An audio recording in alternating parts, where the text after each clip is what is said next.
Fala pessoal, sejam bem-vindos aí à nossa primeira aula. Vamos abordar aqui alguns conceitos básicos sobre a linguagem de programação C. Então eu vou abrir aqui o meu CodeBlocks e eu vou abrir aqui um arquivo que eu já tenho criado, o código fonte aula 1.c. Então o que nós temos que entender de início: todo programa em C necessita de ter bibliotecas incluídas no programa. E como eu faço isso?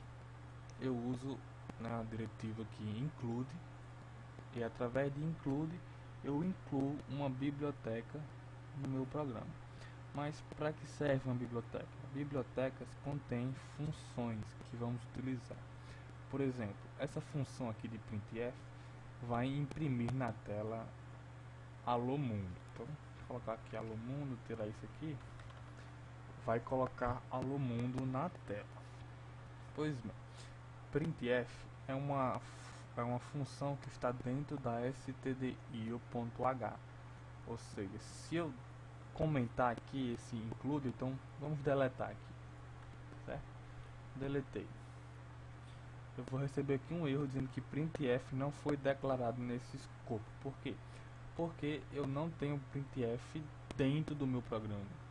Ele chamou a função printf, só que eu não tenho a função printf declarada, nem tanto chamei a biblioteca que a contém, ou seja, a biblioteca contém funções que nós vamos usar nos nossos programas.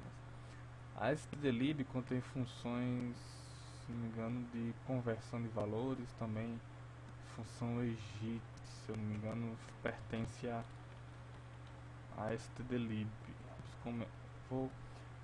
Ao invés de deletar esse código, eu quero inutilizar ele. O que eu vou fazer? Eu vou comentar ele. E eu comento alguma coisa com barra, duas barras seguidas. Então, vou executar aqui, ó. Ele me diz que egit não foi declarada. Quando eu descomentar esse include, ou seja, eu ativei o include e ele rodou, beleza. Então, egit é uma função que está em stdlib. E egit simplesmente sai do programa. Então, aqui no caso eu declarei duas bibliotecas, seriam as padrões mais utilizadas que você deve declarar sempre, a stdio.h e a stdlib.h. Logo abaixo eu tenho meu int main. E o que aqui serve o int main? C ela é a linguagem estruturada, e tem estrutura a função main.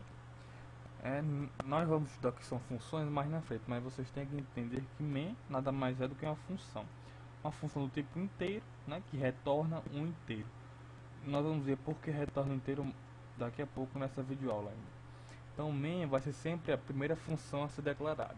Se eu tivesse aqui a função soma, como nós vimos na introdução, main seria a primeira função a ser chamada, e a partir de main eu deveria chamar as outras demais funções no meu programa, bem como as funções que estão dentro das minhas bibliotecas padrões. Certo? E lembrando que uma função sempre é declarada como o especificador de tipo de retorno. Por exemplo, aqui a função tem int, ou seja, inteiro. Sendo assim, ela vai retornar inteiro como tipo de variável, como tipo de retorno, No caso, você pode retornar um valor com o comando return. Não se preocupe em entender muito bem o que é esse return.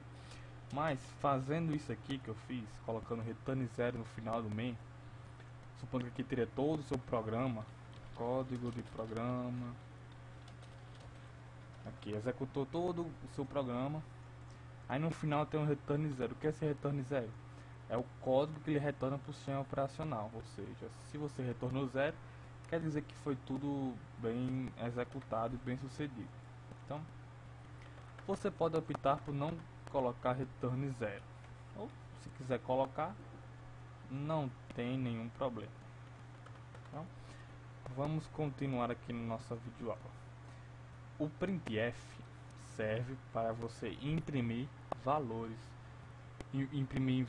e strings. Então eu tenho aqui uma string delimitada por aspas duplas, alô mundo, Logo abaixo eu tenho o meu printf bem-vindo. Eu vou comentar aqui, lembrando que eu posso comentar com essa dupla barra, e comentário eu posso escrever comentário simplesmente para descrever alguma coisa. Imprime na tela, por exemplo. Então eu estou documentando o meu código com esses comentários. Então eu vou executar aqui. Perceba que nem imprime na tela, nem esse printf foi executado. Ele só mostrou alô mundo, beleza? Então, bem simples como o printf funciona.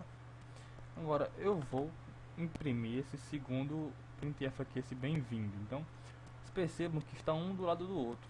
Está bem feio, né? Então, como é que eu faço para mudar isso? Eu preciso quebrar a linha, ou seja, pular a linha. E eu faço isso usando _n. Então aí está o _n, ele pulou a linha. Logo no primeiro printf ele já pulou a linha e o próximo printf foi escrito na linha, né, já pulado. Eu poderia colocar esse _n aqui também, eu teria o mesmo resultado. Agora, se eu colocasse _n aqui também, iria ter uma linha em branco entre o alô mundo e o bem-vindo, certo? Então, bem simples como esse esquema funciona. Também podemos usar outro caractere especial, que é o _t, e ele vai dar uma tabulação, certo? E vocês podem se perguntar se quiser imprimir uma aspa dupla no seu programa. Se você tentar colocar outra aspa dupla, vai dar erro aqui, certo? E o que você tem que fazer? Porque as aspas duplas são delimitadores da sua string no printf, ou seja, sua frase no printf.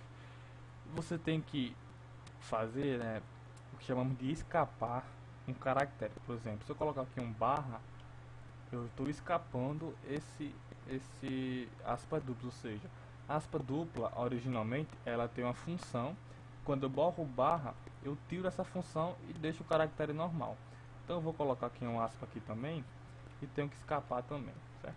Então perceba que essa barra e essa não vai ser mostrada. Vai ser mostrada alô mundo em aspas, beleza? E o mesmo acontece com esse T, só que acontece o contrário. Se eu colocasse só T, iria aparecer T na tela. Só que eu quero o que? Eu quero usar a função especial de T, digamos assim. Então eu coloco um barra T. Então apareceu aqui certinho, beleza? Então, para finalizar, nós vamos aqui ver para que serve o comando system pause. É interessante, nós vamos ver isso aqui de início, porque se estiver usando o Windows você vai ter que usar isso aqui, né, para você, quando executar seu programa, ele não fechar automaticamente. Porque no Windows, quando eu executasse meu programa e ele não tivesse system pause, ele iria abrir e fechar, você não conseguiria ver nada. Já no Linux, eu não preciso usar o system pause, ele tem um comportamento diferente de se compilar no Windows. Então, sem o system pause, eu executo, fecho, aperto enter e saio sem nenhum problema. Mas no Windows é necessário que você coloque o system pause para evitar que ele saia do seu programa sem que você consiga ver. Então ele vai dar o comando pause e você vai ter que apertar enter até que para sair do programa, certo? Então vocês usarem o Windows, façam um teste e vejam como é a saída. Percebam aqui, ó, que ele deu esse seguinte comando. Por quê? Porque pause não é um comando do meu Linux. Por que isso? O system pause, o system na verdade, ele executa comandos da máquina. Então se eu estou no meu terminal aqui, se eu der aqui um eixo teste 1, 2, 3, esse comando aqui serve para mostrar algo na tela. Se eu der esse comando aqui, ele vai mostrar teste 1, 2, 3, certo? Então eu vou executar esse comando aqui dentro de um system. Então system ele chama, vamos fazer aqui, vamos tirar esse, vamos escapar aqui para aparecer as aspas. O system ele chama um comando do sistema. Isso aqui é o comando do sistema, certo? Perceba que esse mesmo comando aqui poderia ser diferente no Windows. Se eu não me engano, no Windows isso aqui é em maiúsculo, certo? Então eu vou executar aqui, ó, ele mostra aqui o teste 1, 2, 3 sem nenhum problema. Então ele executou um comando do Windows, do sistema, desculpa. comando aqui no caso do Linux. Se eu desse um ping localhost, ele vai pingar, né? Vai ver um pacote de dados e testar se minha máquina está ligada. Aqui no caso, logicamente vai estar ligada, né? Você pode testar se um computador na rede está ligado através do ping. Então eu vou executar esse ping localhost aqui. Ping localhost. E eu tenho aqui, opa, escrevi errado. Então, estamos aqui, ele está aqui executando, né? Não mostrou minha mensagem aqui porque não terminou a execução, certo? E vai ficar aqui, como no Linux ele roda indefinidamente, eu teria que dar um Ctrl C para parar. Ele mostra aqui o log e em seguida a minha mensagem. Então essa foi a nossa primeira aula, nossos conceitos básicos. É interessante que vocês entendam bem isso, fixem aqui. Na próxima aula nós vamos estudar aqui o scanf, também entender como funcionam as variáveis, dentre outras coisas. Então pessoal, espero que vocês tenham gostado e até a próxima.